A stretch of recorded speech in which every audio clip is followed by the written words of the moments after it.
7. Question 7. We have a parasite life cycle here. I'm not even going to attempt to repeatedly say the name because I can never get this one right.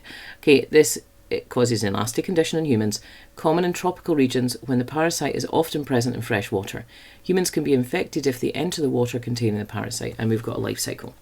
So starting at the top, free-swimming immature parasites enter the human body through the skin. They develop into mature parasites, migrate to the intestine and the bladder. Female parasites produce eggs which are released in human feces and urine. The eggs hatch if the feces or urine reaches fresh water. Immature parasites then enter the tissues of freshwater snails. After further development, free-swimming immature parasites are released from the snails into fresh water. And then we're back at the beginning. Okay, explain why it is described as a parasite.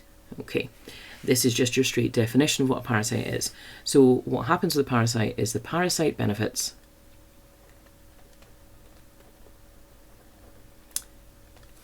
while host is harmed.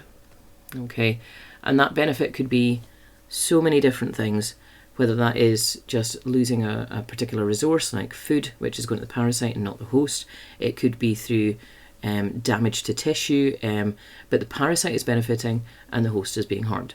Okay, identify secondary host and suggest a benefit of including the secondary host in its life cycle. Okay, so humans are the primary host because that's where you get the reproductive stage.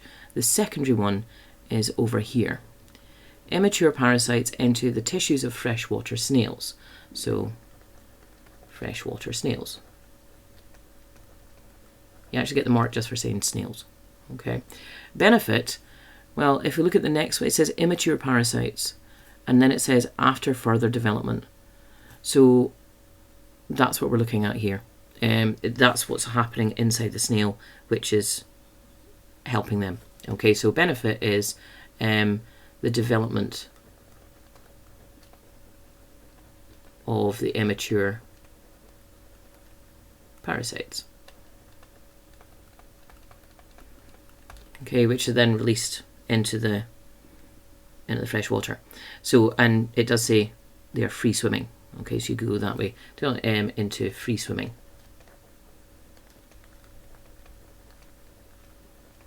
Okay. Describe one measure which could be adopted to reduce the number of cases. Right, there's quite a few things in here that you could go with. Right. Let's start with humans can be infected if they enter water containing the parasites. So if you stopped people going into water that contained the parasite, that would be good. Okay.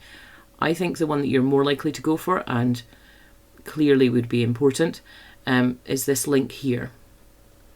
Okay, it says female parasites produce eggs which are released in human feces and urine. The eggs hatch if the feces or urine reaches fresh water. So if you improved sanitation and stopped feces or urine getting to fresh water, that would work. Okay. You also need the freshwater snails. So if you went for that as an attack on that section of host cycle, that could work. And then we've also got the development into mature parasites. So if you could find medication that would prevent that, then that would work as well. Any of those you could talk round. You're just looking for one of them. Yeah, that's a quick